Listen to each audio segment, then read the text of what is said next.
Tenemos con nosotros al doctor Ramiro Iglesias Leal. Él ha estado participando en diferentes dependencias, en diferentes entidades. Actualmente se encuentra en el Centro de Desarrollo Aeroespacial. Entonces tenemos un resumen curricular de él. Les pediríamos si lo pasan, por favor. Doctor Ramiro Iglesias Leal, nacido en Camargo, Tamaulipas, cursó el nivel de prevocacional y vocacional en el Instituto Politécnico Nacional y la carrera de Medicina en la Facultad de Medicina de la Universidad Nacional Autónoma de México.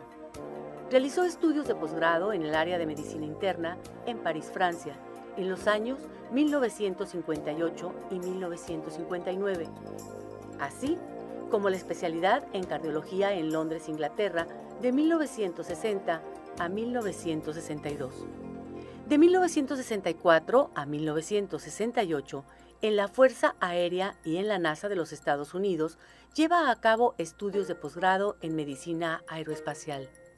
Se ha desempeñado en diversos cargos, como asesor médico de la Asociación Sindical de Pilotos Aviadores de México, ASPA, profesor de la Escuela Superior de Medicina, del Instituto Politécnico Nacional y de la Facultad de Medicina de la UNAM, jefe de los servicios médicos de la Compañía Mexicana de Aviación, director del Centro Nacional de Medicina de Aviación, Secretaría de Comunicaciones y Transportes, subdirector del Hospital de Cardiología del Centro Médico Nacional Siglo XXI del Instituto Mexicano del Seguro Social, miembro del Comité Técnico Asesor del Programa de Investigación y Desarrollo Espacial de la UNAM, coordinador del Programa de Medicina Aeroespacial de la Secretaría Académica, Instituto Politécnico Nacional. Del 2003 a la fecha, profesor de la asignatura Cardiología Aeroespacial a nivel de posgrado en el Instituto Nacional de Cardiología Ignacio Chávez. Desde 1995 a la fecha, profesor invitado para los cursos Astronomía Básica y Astronomía Moderna en la Dirección de Divulgación Científica de la UNAM y asesor académico en la Universidad Autónoma de Tamaulipas de noviembre del 2006 a diciembre del 2009. Durante el 2010 y 2011, el doctor Ramiro Iglesias Leal formó parte del grupo promotor de la Agencia Espacial Mexicana, en donde participó en 4 foros de consulta para la elaboración del programa de actividades. Actualmente se desempeña como asesor de la Secretaría de Salud de Tamaulipas para la implementación del Programa Estatal de Telemedicina y del Programa Aeroespacial Politécnico. Es miembro activo de diversas sociedades académicas, como la Sociedad Mexicana de Cardiología, el Consejo Mexicano de Cardiología, la Asociación de Medicina Aeroespacial de los Estados Unidos como vicepresidente de la misma, la Asociación Mexicana de Medicina Aeroespacial como presidente fundador y la Sociedad Mexicana de Astrobiología también como presidente fundador. En cuanto a la producción científica, ha presentado trabajos y disertado conferencias en México, Estados Unidos, Canadá, España, Alemania, Líbano, Chipre, Filipinas, Costa Rica, Colombia, Ecuador, Argentina, Uruguay y Rusia. Diversos trabajos sobre cardiología y medicina aeroespacial han sido publicados en revistas nacionales e internacionales. Es autor de los libros La Ruta hacia el Hombre Cósmico y Cardiología Aeroespacial. La serie de televisión Ciencias del Espacio, Pláticas con el Dr. Ramiro Iglesias Leal, realizada con la Dirección de Televisión Universitaria de la UAT, recibió en el 2008 el Premio Nacional de Televisión Educativa que otorga la ANUYES, y el libro del mismo nombre, con el contenido de la serie, está próximo a publicarse. Con Radio UAT, trabajó en la serie de 30 programas de divulgación científica La Última Frontera. Ha tenido diversas distinciones, como ser invitado al control médico durante misiones del programa Apolo en vuelos a la Luna en Houston, Texas, de 1968 a 1972. El 24 de diciembre de 1968 a las 11:20 am recibió en el centro de control el primer electrocardiograma desde órbita lunar del astronauta William Anders del Apolo 8. Recibió el premio especial otorgado por la Secretaría de Comunicaciones y Transportes por su participación en la preparación de experimentos para la misión 61B y puesta en órbita del satélite Morelos 2 en 1985. Fue nombrado vicepresidente de la Asociación de Medicina Aeroespacial de los Estados Unidos de 1988 a 1989. Fue invitado por la NASA para realizar estudios de actualización en medicina espacial en 1993. El Colegio de Bachilleres de Ciudad Díaz Ordaz, así como el Planetario de Ciudad Victoria, en Tamaulipas, llevan el nombre del Dr. Ramiro Iglesias Leal. El doctor realizó una estancia como profesor invitado en el Instituto de Problemas Biomédicos de la Agencia Espacial Rusa, en Moscú, en el verano del 2001. Obtuvo el premio a la mejor obra de ciencia espacial de la Academia Internacional de Astronáutica por su libro La Ruta hacia el Hombre Cósmico, París, Francia, abril del 2002. El Congreso del Estado de Tamaulipas le otorgó la medalla al mérito Luis García de Arellano en el año 2003 y el Gobierno del Estado de Tamaulipas le otorgó la medalla al mérito José Bernardo Gutiérrez de Lara en el marco de la celebración del Bicentenario de la Independencia. La Honorable Asamblea Universitaria de la Universidad Autónoma de Tamaulipas aprobó por unanimidad entregarle el máximo reconocimiento a quien se ha distinguido por sus aportaciones científicas en beneficio de la humanidad, el doctorado honoris causa. Él es el doctor Ramiro Iglesias Leal, destacado tamaulipeco.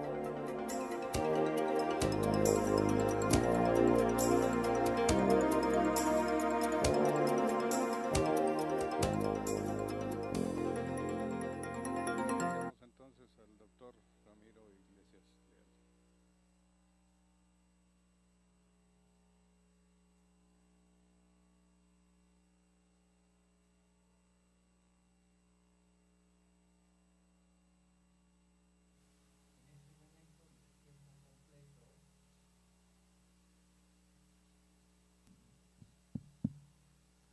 Decía que faltó en esta presentación mencionar que soy asesor del Centro de Desarrollo Aeroespacial del Instituto Politécnico Nacional de tiempo completo.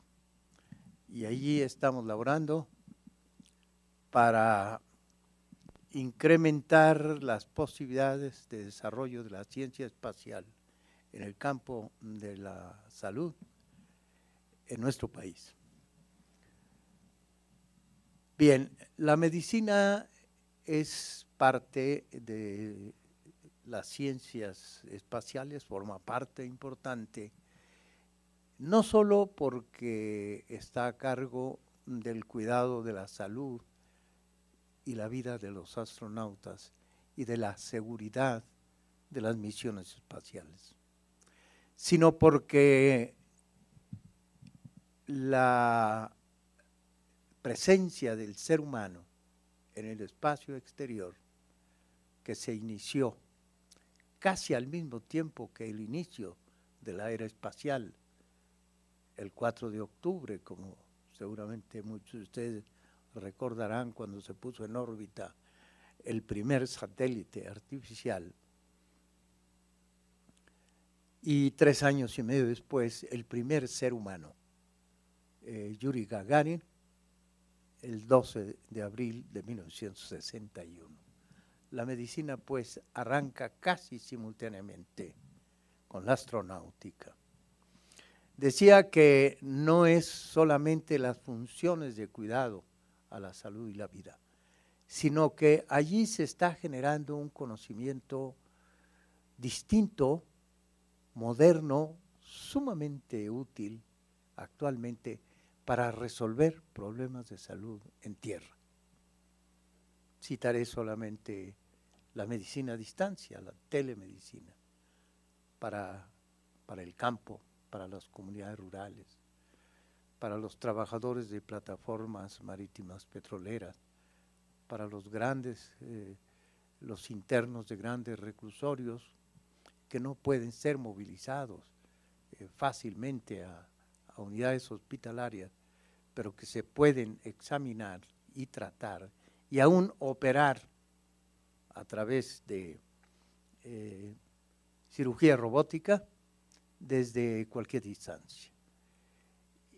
Habitantes de las pequeñas islas continentales, los pasajeros de las grandes naves aéreas y marítimas, en fin. Resulta que la medicina espacial no es lo que mucha gente piensa, restringida a unos cuantos centenares de astronautas, sino que ya desbordó con mucho todo eso, y ha sido la investigación espacial la que en los últimos años ha enriquecido mayormente el conocimiento y la tecnología médica moderna. No tiene entonces nada de extraño que en una serie de conferencias como esta se introduzca el tema de la salud, el tema de la medicina. Y bueno, pues una de las cosas que siempre pretendemos conocer por elemental curiosidad es qué ocurre con el organismo humano, qué pasa con la fisiología, la anatomía y la mente humana fuera del planeta Tierra, en el espacio exterior, en el espacio profundo o incluso en la superficie de otro cuerpo celeste, como fue el caso de los 12 astronautas de la NASA que descendieron en la Luna. Pues pasan muchas cosas. Vamos a analizar en forma muy breve estos procesos.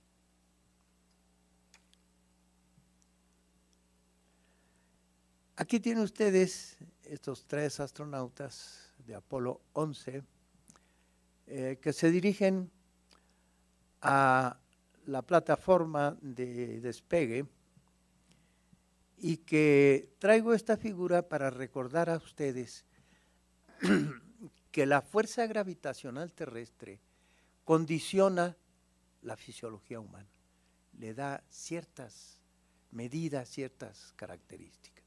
Por ejemplo, la presión arterial. Cuando un individuo de talla X, pues promedio, está de pie, tiene una presión arterial media en el cerebro de unos 70 milímetros de mercurio. A nivel del corazón, a nivel de las extremidades superiores, puede ser alrededor de 100 milímetros de mercurio. Ya en la pelvis o en el abdomen bajo puede llegar a 140. Y ya en la arteria pedia, o sea, en la arteria de los pies, la presión arterial es de 190 a 200 milímetros de mercurio. Fíjense ustedes cómo la fuerza gravitacional terrestre, el campo gravitacional nuestro, produce una diferencia de los signos vitales importantísima, de 70 milímetros de mercurio a 200 milímetros de mercurio. Entonces, quiero que guarden esa cifra, esa medida, por lo que vamos a ver después. Y bueno, la presión venosa, solamente voy a citar estos 2 ejemplos, pero hay muchas otras cosas que son diferentes de la cabeza a los pies, en posición de pie, en presencia del campo gravitacional terrestre, que desde luego sería muy distinto si fuera el campo gravitacional de Marte o bien el de la Luna, bien, pero en tierra, para compararlos con la ausencia de gravedad. La presión venosa es negativa, como unos 10 milímetros de mercurio, negativa en el seno coronal, en las venas más altas del cerebro, negativa. A nivel del corazón es 0, 1 o 2 milímetros de mercurio, 0. Y en los pies es hasta de 80, hasta de 90 milímetros de mercurio. Entonces, fíjense ustedes que el campo gravitacional de la Tierra condiciona que la presión venosa periférica sea de menos 10 milímetros de mercurio en el cerebro y de hasta 100, 90 a 100 milímetros de mercurio en los pies. 100 milímetros de mercurio en los pies. Bueno, para eso traje esta imagen, la siguiente. Bueno, aquí, desde luego, una misión espacial, el ser humano, el cuerpo humano, está expuesto a multitud de factores ambientales o factores operacionales. Uno de ellos es la aceleración, el otro es la ausencia de gravedad, la radiación cósmica, los extremos de temperatura, la pérdida del ciclo día-noche, la radiación cósmica, decía, el impacto de micrometeoros, en fin, el vacío, la ausencia de gravedad. Todo esto repercute de alguna manera en la fisiología. Pero lo que más hace cambiar la anatomía y la fisiología humana en el espacio exterior es la microgravedad o la ausencia de gravedad. Porque a la velocidad orbital, 28,000 kilómetros por hora, tangencialmente desplazándose esa nave a la superficie de la Tierra a esa velocidad, se crea una fuerza centrífuga que es exactamente igual en magnitud, pero de signo contrario a la fuerza centrípeta o de atracción terrestre, y el resultado es 0. Entonces, los astronautas y todos los objetos que se encuentren por ahí sin sujetarse, flotan libremente.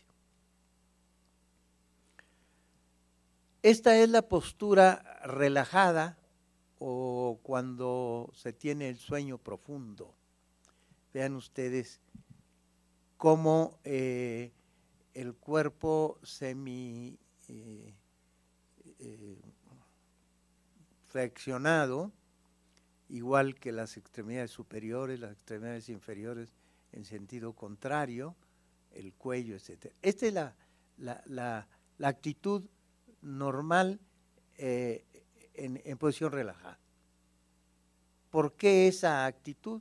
Bueno, pues porque la configuración anatómica, fisiológica, en ausencia de gravedad, que les recuerda, si hay médicos presentes, pues nos recuerda la posición fetal, precisamente, la del bebé que se encuentra dentro de la matriz de su madre, en pleno desarrollo, y que flota libremente en el líquido amniótico, y por eso se dice, con razón, que no hay nada más parecido a una matriz ocupada que una nave espacial tripulada.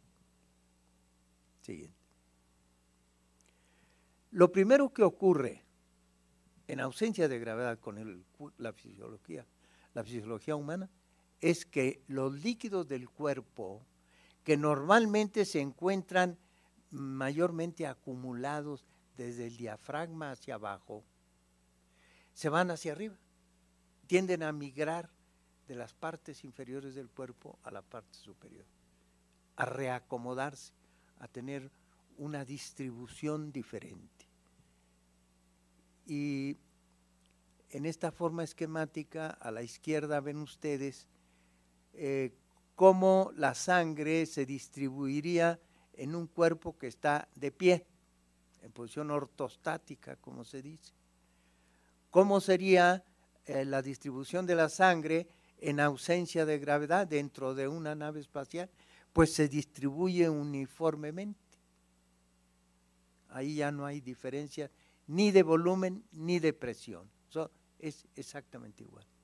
Y luego cuando se regresa a la Tierra, como se ha perdido un poco la capacidad de los mecanismos de regulación del flujo sanguíneo y de la regulación de la presión arterial, resulta que al regresar los astronautas, la sangre tiende a acumularse importantemente en las partes inferiores del cuerpo. Y entonces, desde parte del abdomen, desde el tórax, el cuello y la cabeza, la sangre pues se precipita hacia abajo.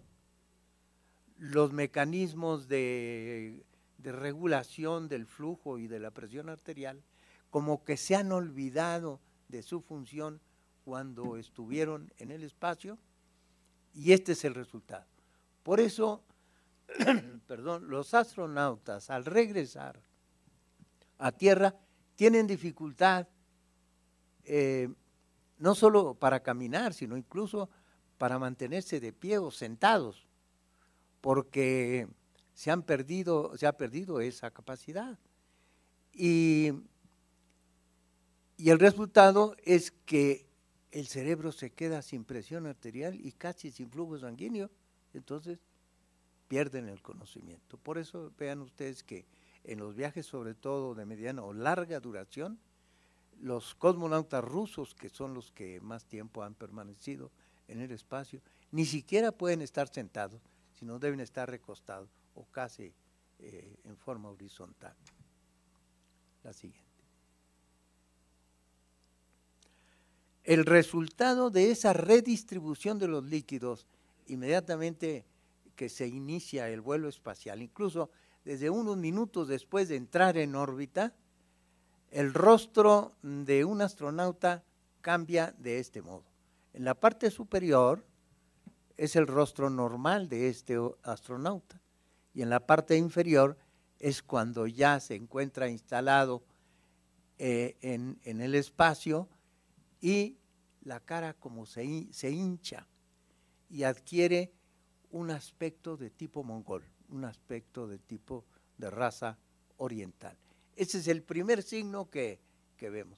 Y la cara muy enrojecida, la mucosa nasal, faringe, etcétera, muy enrojecida, porque la sangre se acumula o se redistribuye importantemente en la parte superior del cuerpo. Siguiente. Para ver lo que está pasando con la circulación cerebral, y lo que está pasando, se los digo de una vez, es que está inundado de sangre el cerebro. Tanto que los astronautas sienten como que la sangre efectivamente se ha agolpado, y dicen ellos, como si de pronto en tierra nos pusieran colgados de los pies. Esa sería la sensación. No sé si alguna vez en forma de broma o por otra razón alguien le ha colgado de los pies, pero sí hemos experimentado la sensación que se tiene cuando uno se asoma debajo de su cama para buscar algo o alguien, ¿verdad?, debajo. Y entonces cuando el nivel del cerebro está más abajo del cuerpo, pues se siente el agolpamiento y el gran volumen de sangre que, pues en el espacio es muy grave, muy importante esa situación. Una gran cantidad de sangre se acumula en las partes superiores del cuerpo.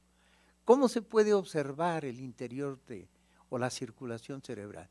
Pues a través del estudio o de la observación del fondo del ojo. La arteria retiniana es exactamente del mismo tipo que las arterias cerebrales.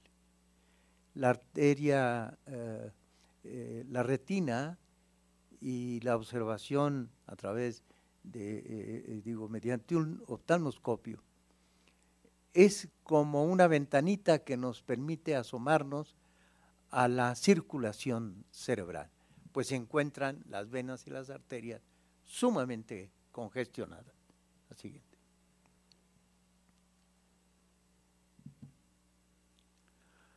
Bueno, lo primero, cuando se examina a un astronauta o cosmonauta y se le toman los signos vitales, la presión arterial.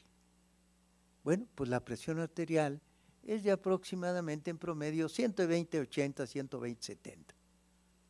Es una cifra normal promedio. Pero en tierra, la presión arterial en las piernas es de 10 a 15 milímetros de mercurio mayor que en los brazos. Pues en el espacio es exactamente igual. La presión arterial es uniforme en todo el territorio del cuerpo humano. Y lo mismo pasa con la presión venosa, se iguala, se uniforma. No hay las diferencias que les mencioné al principio. Ahí la presión arterial es exactamente igual. De ahí que el comportamiento del sistema cardiovascular vaya diferenciándose en forma muy notable. La que sigue. Cuando se estudia el corazón, ya sea con ultrasonido, el estudio de rayos X no se llevan al espacio, hasta ahora ni siquiera la Estación Espacial Internacional llevan aparato de rayos X. Llevan otro tipo de instrumentos para hacer estos estudios de tamaño, morfología, etcétera, de los órganos internos. Y uno de ellos es el ultrasonido, en este caso el ecocardiograma. Al principio se observa que el corazón se dilata, el corazón crece. Los 3, 4, quizás la primera semana, crece. Pero no por un proceso inflamatorio o patológico, ¿no? Crece porque recibe mucho líquido y mucha sangre que estaba distribuida en las partes inferiores del cuerpo. Entonces, al principio recibe una gran cantidad de líquidos y pone en juego un reflejo para eliminar ese exceso, entre comillas, de líquido.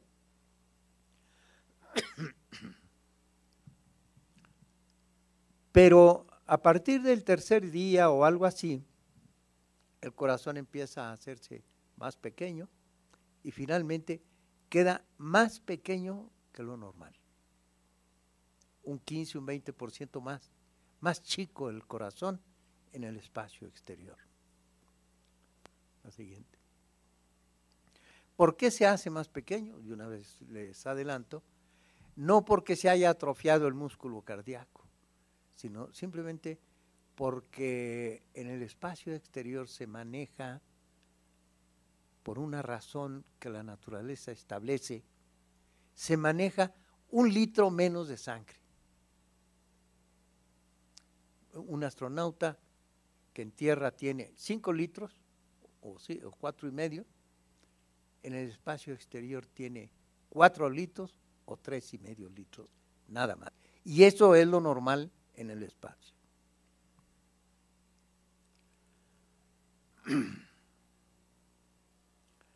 Aquí se está haciendo un estudio que llaman de cateterismo cardíaco derecho, en el que se mete un pequeño tubito de plástico, que es un catéter, y se llega al corazón y a las venas pulmonares y se toman presiones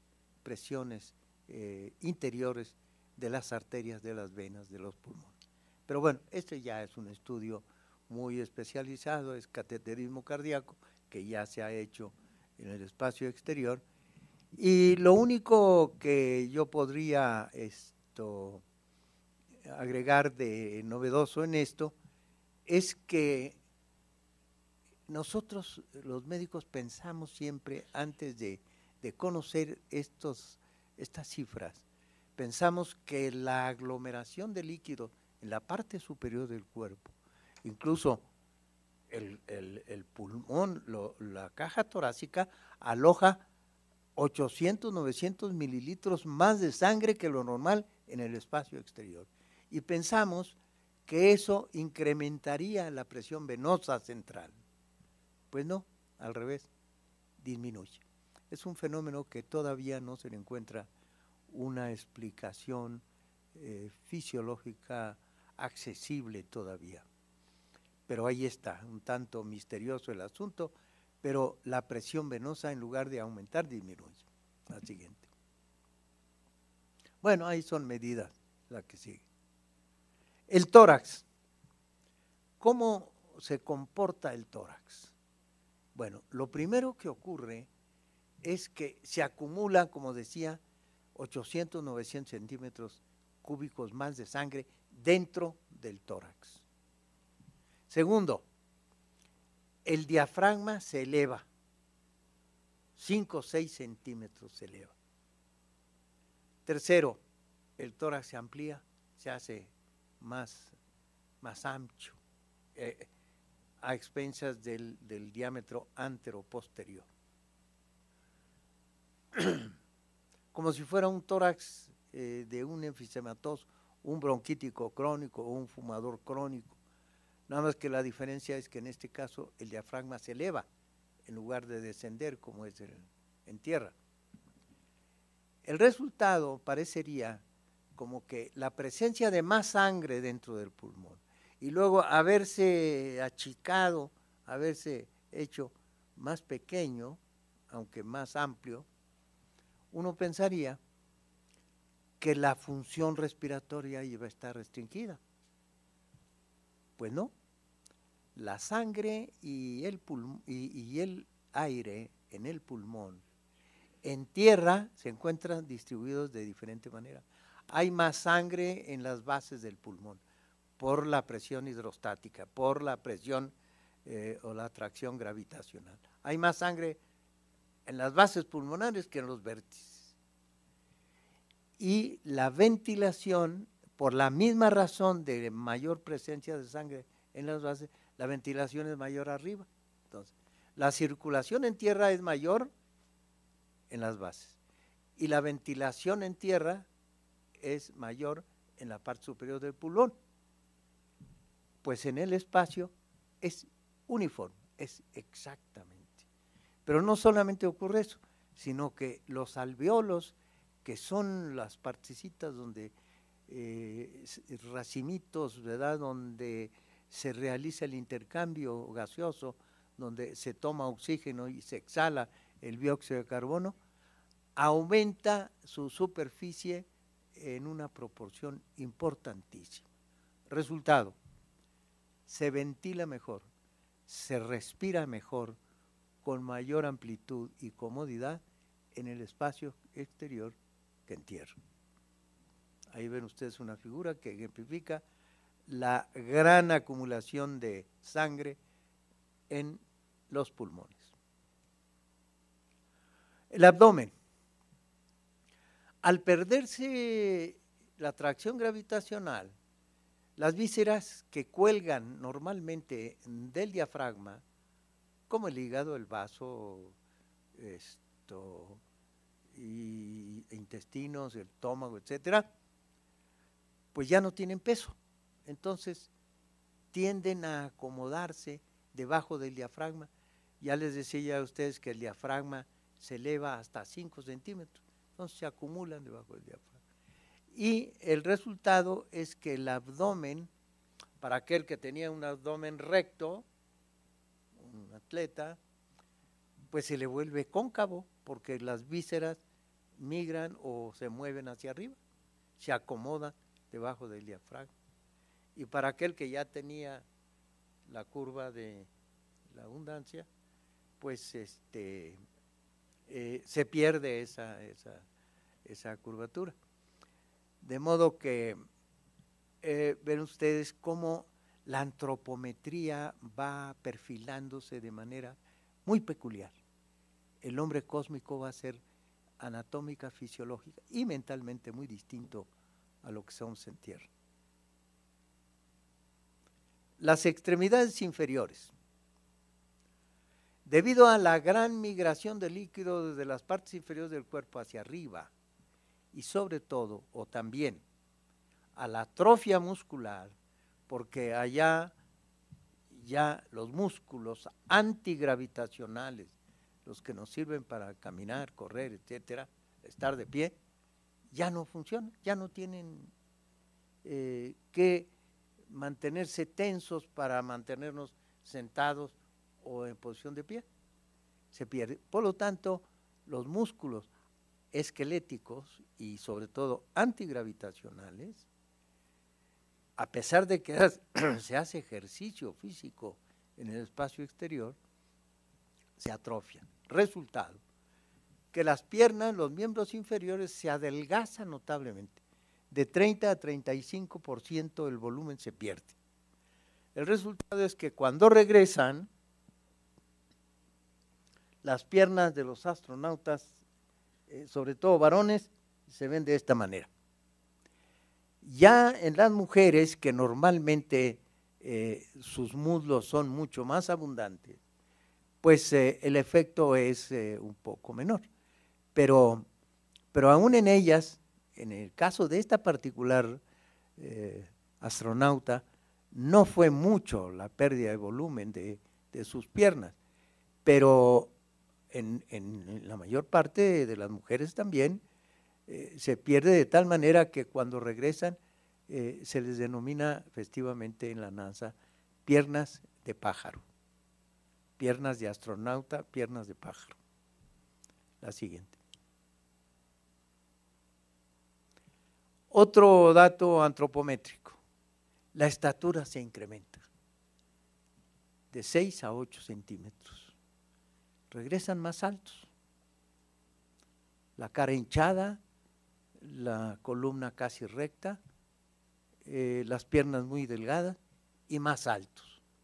Entonces ya con esos tres datos ya es suficiente para darse uno cuenta que el espacio exterior remodela el cuerpo humano, lo cambia, lo transforma. Y estas son los cambios más importantes, aumento de estatura. Pero en los viajes espaciales, aún de larga duración, el crecimiento no va más allá de 8 centímetros. Y se debe fundamentalmente a que la columna va perdiendo sus curvaturas y a que los discos intervertebrales se hinchan, se hidratan un poco más. Por cierto, ese enderezamiento de la columna y ese aumento del grosor de los discos intervertebrales ocasionan un problema muy común, que es dolor de espalda, dolor del dorso bajo, dolor lumbar, dolor dorsal.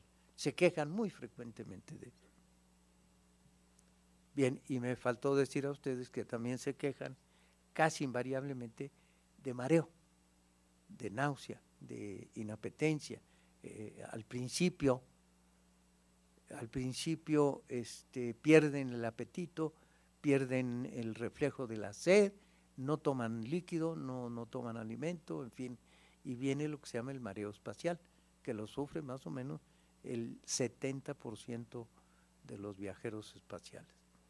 Pues aquí tienen ustedes un signo muy apreciable de la remodelación del cuerpo humano en el espacio. Bueno, el sistema esquelético, ya decíamos que los músculos se atrofian, pero los huesos pierden mucho calcio. El calcio, que es el que da, y el fósforo, en fin, que da la dureza, la consistencia de los huesos, para poder soportar el peso de nuestro cuerpo y algo más en presencia del campo gravitacional terrestre. Pero la naturaleza, que es muy sabia, dice, bueno, en este ambiente no tienes necesidad de soportar tu peso de 70, 80 o más kilogramos, por lo tanto, tienes sobrada cantidad de calcio y va para afuera y empieza a perderse el 1,5% mensual del calcio de los huesos, sobre todo de los huesos largos, de los huesos de las extremidades. Siguiente. Y de los músculos, ahí está un esquema comparativo de la izquierda es normal y a la derecha sería ese mismo antebrazo después del viaje espacial. La siguiente. Decíamos que la sangre se elimina o no se elimina, se dejan de producir los glóbulos rojos. Pues es una cosa que la fisiología humana en el espacio tiene, que requiere menos sangre, 1 litro menos de sangre en promedio. Entonces, vean ustedes esta bellísima imagen que la hemos trasladado al espacio del David y que nos ilustra sobre una anemia espacial. Estrictamente hablando, es anemia porque se perdió 1 litro de sangre, que es mucho. En fin, la que sigue. Y ya para casi terminar nuestra exposición en relación a la fisiología, diremos que algunas hormonas cambian. Desde luego, durante el despegue y durante toda una serie de maniobras, pues se eleva la adrenalina, la noradrenalina, la cortisona, el cortisol, todo, por el estrés y por el esfuerzo físico y todo aquello. Pero atribuirle exclusivamente a la ausencia de gravedad, hay 2 hormonas que cambian en forma permanente, es decir, que no se reponen durante el vuelo, que no regresan a la normalidad durante el viaje espacial. Y estas son la testosterona, la hormona sexual masculina, que disminuye en proporción alta, disminuye bastante. No solamente disminuye la testosterona, sino el número de espermatozoides que se producen. Y la movilidad del espermatozoide es bastante menor. Ahora, de nuevo, como que la naturaleza dice, ok, el espacio es infinito, pero el espacio vital en que te mueves en este instante es muy limitado. Empecemos programando o ¿cómo se dice? Regulando pues las posibilidades de multiplicación humana. Bueno. La otra hormona que al revés se eleva en forma permanente, lo cual es muy extraño, es la hormona del crecimiento. Esta hormona es normalmente alta en los niños porque están en ese proceso, en el crecimiento, y aumenta sobre todo durante la noche, durante el sueño, que es el estado que más se parece a la fisiología humana a la fisiología en el espacio. De hecho, para simular la situación del espacio exterior, en tierra se hacen experimentos poniendo a los individuos en completo reposo, horizontalmente, y flotando en el agua. Son las 2 formas de simular muy aproximadamente la fisiología espacial sin salir de la Tierra. Pues bien, la fisiología humana en el espacio nos indica que la hormona del crecimiento se eleva notablemente. Esto se descubrió en un experimento de la Agencia Espacial Alemana en 4 astronautas. Mi libro, la primera edición se publicó en 1993, la segunda en el año 2000. En la primera edición yo no conocía este dato de que la hormona del crecimiento se elevaba. Pero ya desde entonces, desde 1993, en la primera edición de mi libro, La ruta hacia el hombre cósmico, publicado por este instituto, precisamente por el Instituto Politécnico Nacional, ya anunciaba que los seres humanos que se gesten, evolucionen se multiplique, etcétera, en el espacio exterior, serán de corpulencia o de estatura muchísimo mayor que en tierra, por la ausencia de gravedad, pero yo no sabía que también lo que se descubrió después, porque la hormona del crecimiento se eleva notablemente. La siguiente. Bueno, aquí nos vamos a ir muy rápido. ¿Cómo se realizan las funciones vitales?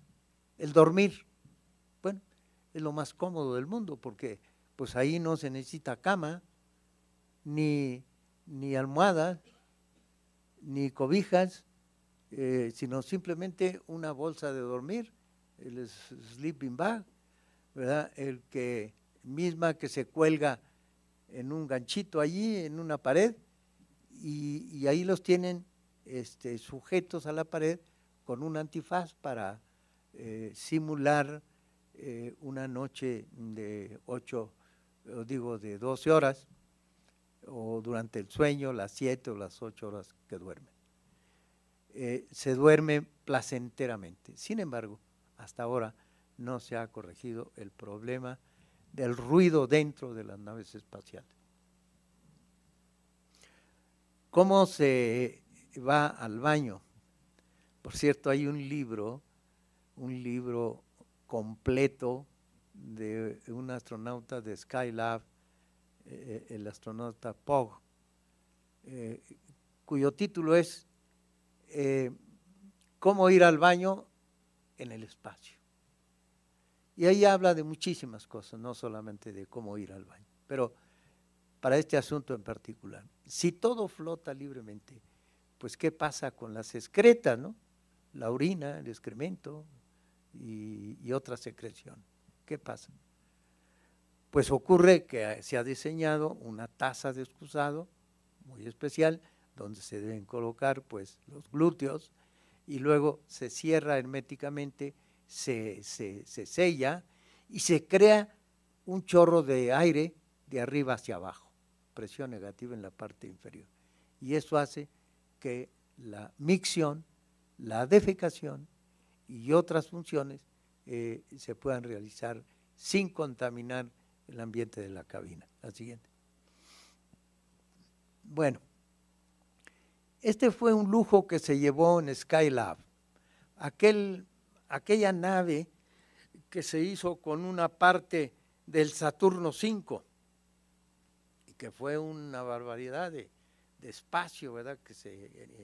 De tamaño de esa astronave que se llevó allá a mediados de la década de los 70, donde se hicieron muchas experiencias médicas muy importantes. Pues ahí se llevó una ducha, porque normalmente el aseo personal se hace con esponjas, nada más, y se sigue haciendo hasta ahora.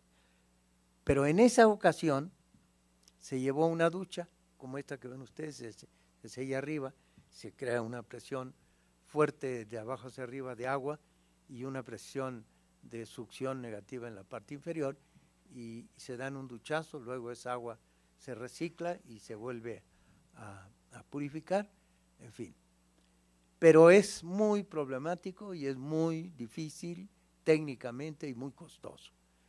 Ni siquiera la Estación Espacial Internacional, que es un espacio de lujo, pues ni allí se llevó la. Pero bueno, con esto quiero significar que en el futuro sí se puede darse un regaderazo, como en tierra. La que sigue.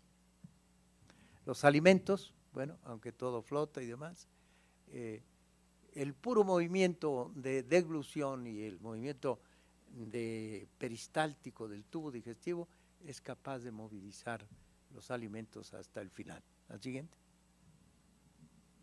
Se puede trabajar libremente, en ausencia de gravedad, hacer experimentos, trabajo científico, investigación, trabajo manual, como estos que están simulando construir algo adicional fuera de la nave.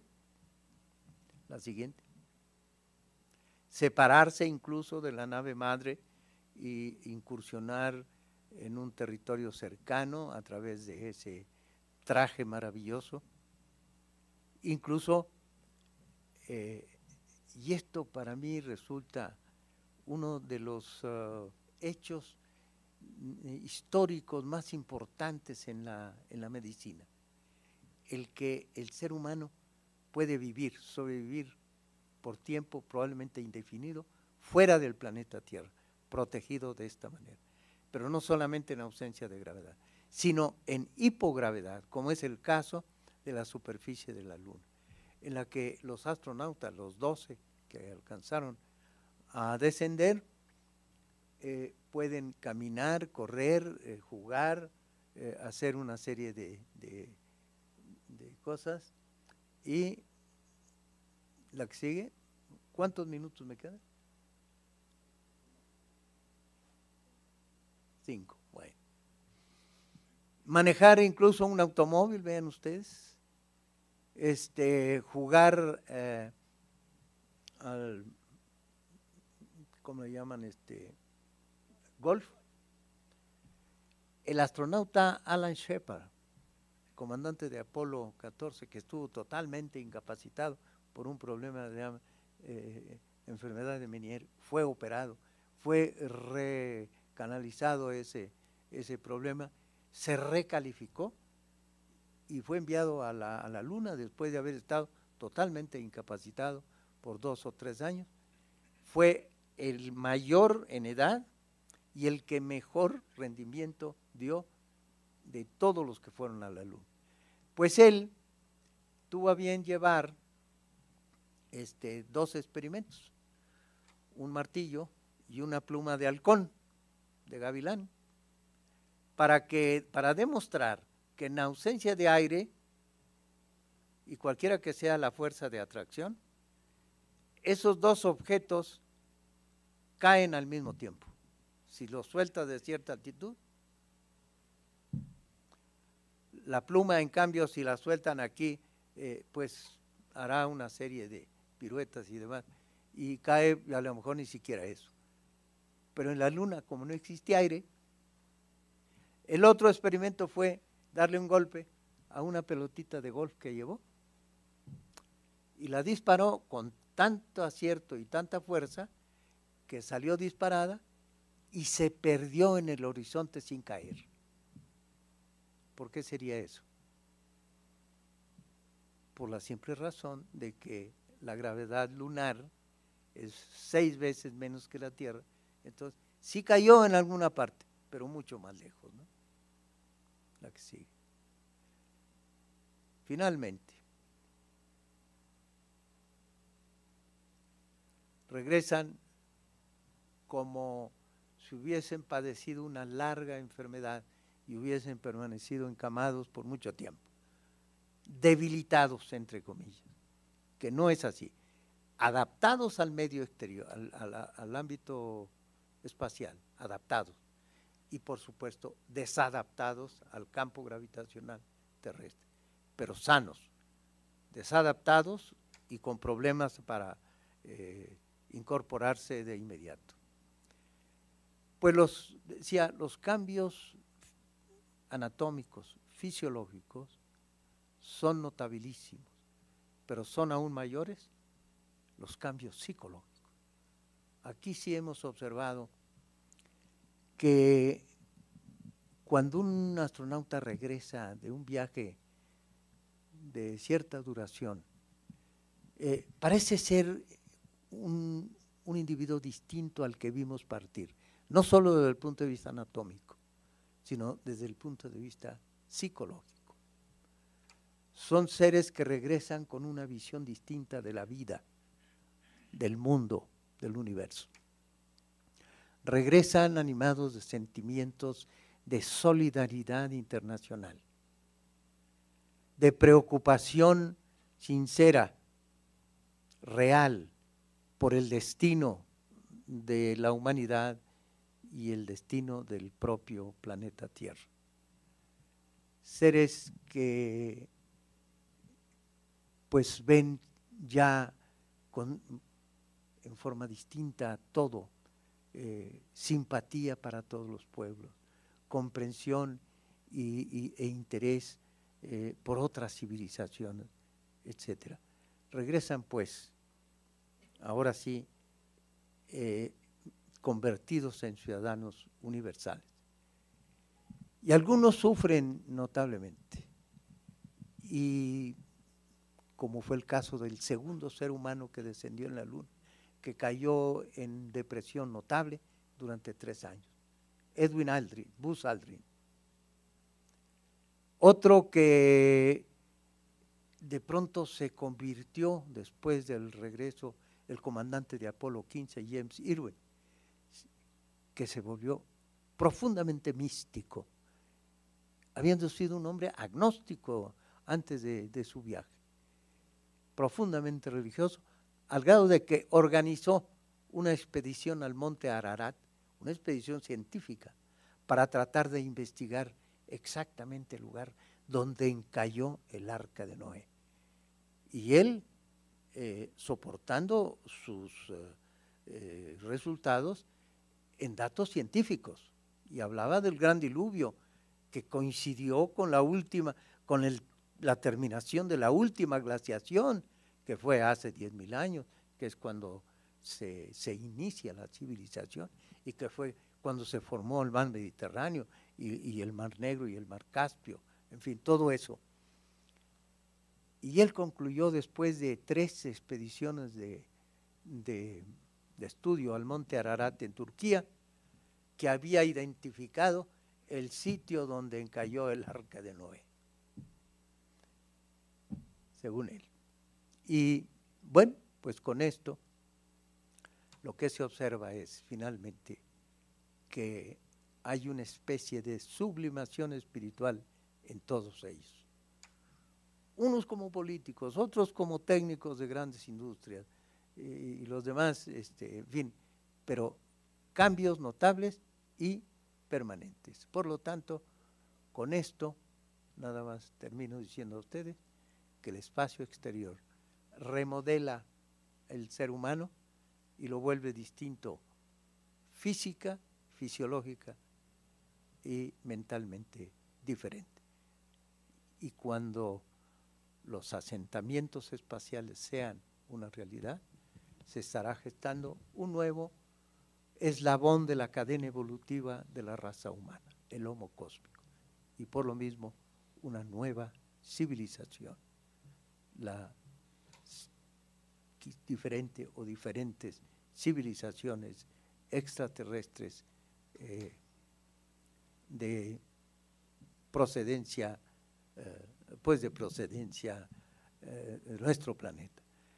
No está probado que en el sistema solar existan seres humanos. Los marcianos ya sabemos que fueron inspiración de músicas populares y demás. Pero si alguna vez habrá marcianos, serán de origen terrestre. Pues muchas gracias por su paciencia.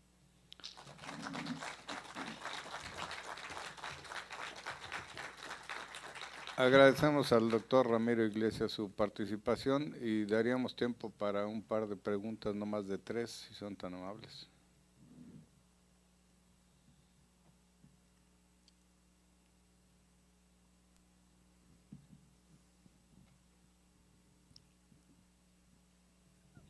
Sí, doctor. Gerardo Saucedo, del INMEU de San Luis Potosí.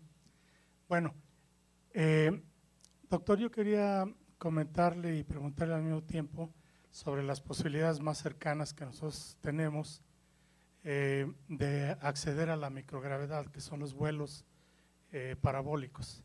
Usted sabe que hay ya un comercio muy definido.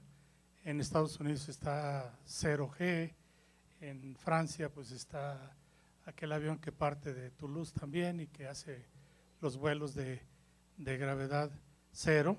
Inclusive en Rusia existe esta posibilidad. Quiero comentarle que nosotros elaboramos con base en un documento de la NASA un detector de gravedad cero. Es decir, la electrónica es de allá de los 70s, pero sí utilizamos algún acelerómetro que fuera capaz de indicarnos. Y además checamos mucha literatura. Inclusive tuvimos una oferta del propietario de un jet mediano para hacer unos vuelos parabólicos. Sin embargo, no lo llevamos a cabo y no lo hemos llevado a cabo por temor. La pregunta es en relación a que cuáles son los riesgos, sobre todo cardiovasculares, a los que se enfrentaría un experimento de este tipo. El experimento sería vuelo parabólico. Vuelo parabólico, ya sabe, 10, 20 parábolas. Sí. Un individuo de mi edad, de 63 años, bueno, seguramente no estoy muy bien en el sentido cardio, ¿no? Pero tal vez un joven no tendría riesgo, pero por ejemplo, alguien de mi edad sí. La pregunta es si existe una información evidente de que haya riesgo en este tipo de vuelos, que sería lo primero que podríamos hacer aquí en México, porque es un canal abierto para toda la gente que trabaja en nanotecnología actualmente. Los experimentos y los resultados no son los mismos en G que en 0G. En fin, esa es mi pregunta, doctor, por favor. Si se refiere a vuelos parabólicos y efectos o daños posibles al sistema cardiovascular, ninguno. Casi todos los astronautas que se entrenan hacen vuelos hasta 40 parábolas en un mismo día. De manera que, pues sí, los 25 o 30 segundos que flotan libremente, pues hay cambios hemodinámicos, cambios en el aparato cardiovascular. Se han registrado la respiración, el electro, etcétera. No que yo sepa o que esté reportado algún daño por ese motivo, no, ninguno. Doctor Iglesias, felicidades por su conferencia. Quiero hacerle dos preguntas en particular. ¿Dónde está? Aquí estoy, doctor. Ya. Doctor, la primera es, usted mencionaba sobre los cambios que uno sufre los astronautas o cosmonautas cuando van al espacio. Pero ahora ya la empresa Virgin, ya los vuelos comerciales, ya hay empresas privadas estadounidenses en particular que quieren llevar a personas de edad inclusive que exceden los parámetros que un astronauta o un cosmonauta podría tener, la edad, hasta cuestiones, problemas de salud, cardiovasculares, ya se puede viajar inclusive solamente por la módica cantidad de $250,000 o más, ¿no? Entonces estas empresas ya están en eso. ¿Cuál es su opinión en torno a que ya no solamente es el prohombre o personas muy capaces física y sobre todo intelectualmente, o sea, psicológicamente, para ir al espacio? Esa es una. Y la otra, la parte psicológica. Si uno en casa, en vacaciones, saca los ojos, imagínese 6 meses un viaje a Marte, si hay estudios serios, y me imagino que sí, ¿qué sabe usted?, de posibles vuelos en donde convivan 24 horas diferentes nacionalidades, razas y demás, porque el hombre podría cambiar de tecnología, pero sigue siendo muy depredador en sí mismo, ¿no? La naturaleza humana de poder, de supremacía sigo siendo. ¿Y en qué me baso? Cuando el explorador español Aragonés hizo aquel viaje desde España a México en una balsa, pues él llevó el registro de todo lo que pasaba, ¿no? Suicidios, violencia y demás. El hombre en espacios confinados reacciona de una manera muy diferente. Hay que ver el metro de la Ciudad de México cuando está en horas pico, cómo nos portamos los seres humanos, ¿no? Entonces, me gustaría saber si usted como médico, ¿qué se ha investigado en la parte psicológica, en particular a estos temas? 2 misiones rusas se suspendieron, se interrumpieron por problemas psicológicos, por problemas de incompatibilidad y de conflicto entre la tripulación. Los 3 rusos. En las 2 misiones fue esa la razón. Ellos dijeron otra cosa, que imagínense, se nos dice en la primera, un dolor de cabeza, una cefalea intensa intratable. No conocemos ese tipo de… No, fue asuntos de incompatibilidad. 2 misiones se han interrumpido y ha habido uno que otro conflicto en tripulaciones de diferentes países, pero es más bien la excepción. Sin embargo, en un experimento que se hizo en Moscú, en el Instituto de Problemas Biomédicos Espaciales en Moscú, el experimento de Marte 500, Marte 500, en que estuvieron encerrados 520 días, simulando todo lo que un viaje a Marte de ida y vuelta incluye. Y ahí hubo varias nacionalidades, un italiano con nombre hispano, en este momento de origen colombiano él, pero italiano de nacionalidad, ruso, norteamericano, y no me acuerdo de algún otro, creo que un japonés también. Pues fue todo un éxito, más que estuvieron atendidos, estuvieron muy vigilados, fueron muy bien preparados, etcétera, etcétera. Entonces, pues sí hay conflicto, aún en gentes previamente muy preparadas, son la excepción. Lo otro, los pasajeros que van, los turistas espaciales, que es la primera industria formal espacial que vamos a tener fuera del planeta Tierra, el turismo espacial. Pues sí, se requiere una dotación biológica, una dotación física que garantice que no va a provocarse un problema durante los pocos minutos de la parábola, ¿verdad? Que les va a dar oportunidad de contemplar la Tierra y flotar libremente, pero son vuelos parabólicos, vuelos suborbitales. Los vuelos orbitales y los vuelos a la Luna turísticos, esos ya vienen para 15 o 20 años después.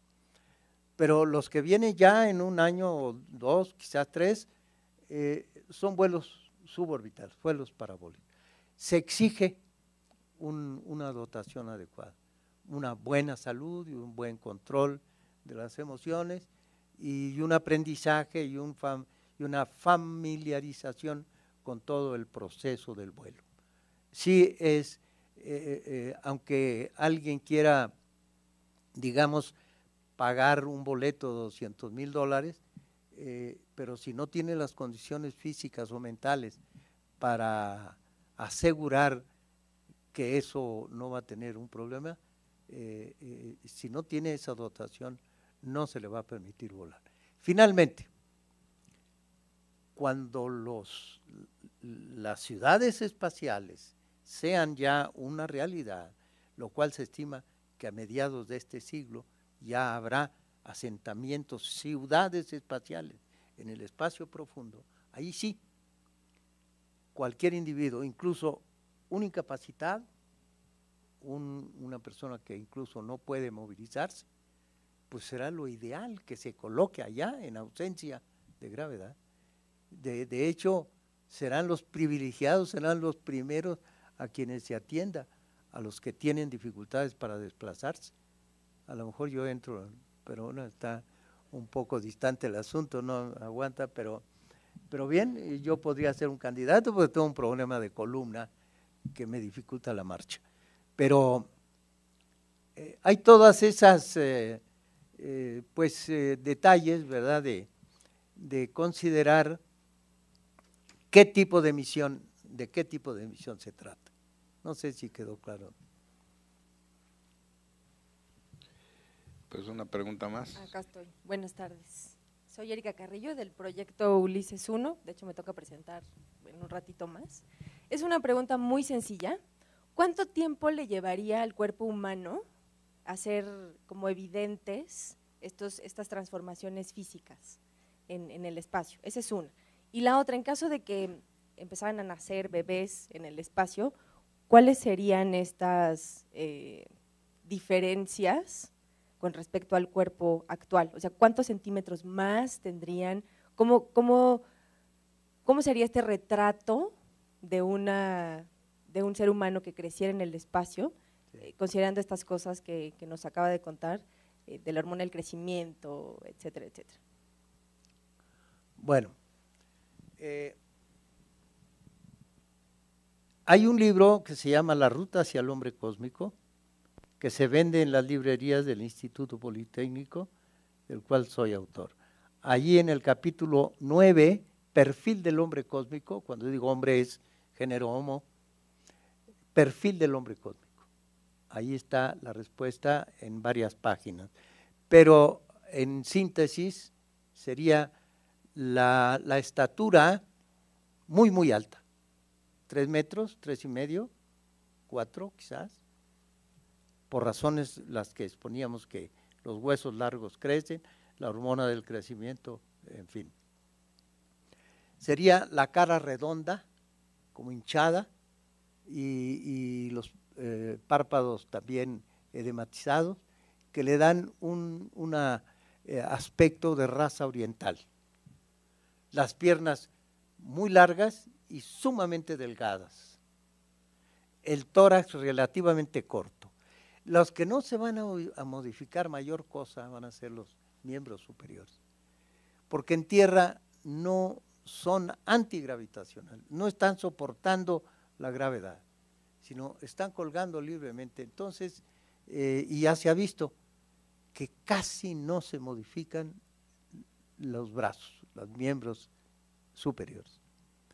La columna será en el hombre cósmico mucho más larga. Entonces, pues otros autores han imaginado otra antropometría, bueno, otras medidas del cuerpo humano. La que yo he propuesto es esa, una estatura mucho mayor, el cuello, por cierto, muy largo, la cara como hinchada, el tórax corto, el abdomen un poco más largo, las piernas también muy largas y muy delgadas. Esta propuesta, esta hipótesis, fue sancionada por un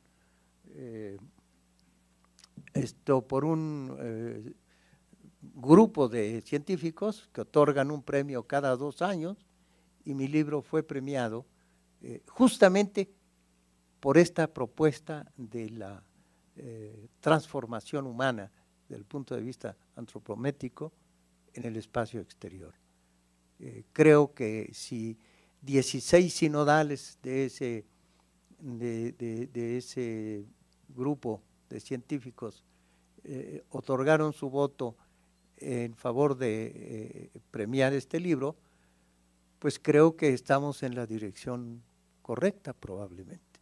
Y esa sería la imagen del ser humano. Mucho más alto, un poco menos sería el que se desarrolla en Marte y en la Luna, y más bajito el hombre terrestre. Si hubiera un planeta masivo, más con mayor masa y mayor fuerza gravitacional, el ser humano sería todavía más chiquito, sería casi enano, pero con unos músculos y unos huesos sumamente potentes, ¿no? Okay. Bueno, pues agradecemos su participación, la interesante plática del doctor Iglesias, y ahora invitamos a la licenciada Blanca Rebollar a que nos haga favor de entregar el diploma de reconocimiento y unos souvenirs de la Agencia Espacial Mexicana y del Instituto Politécnico Nacional.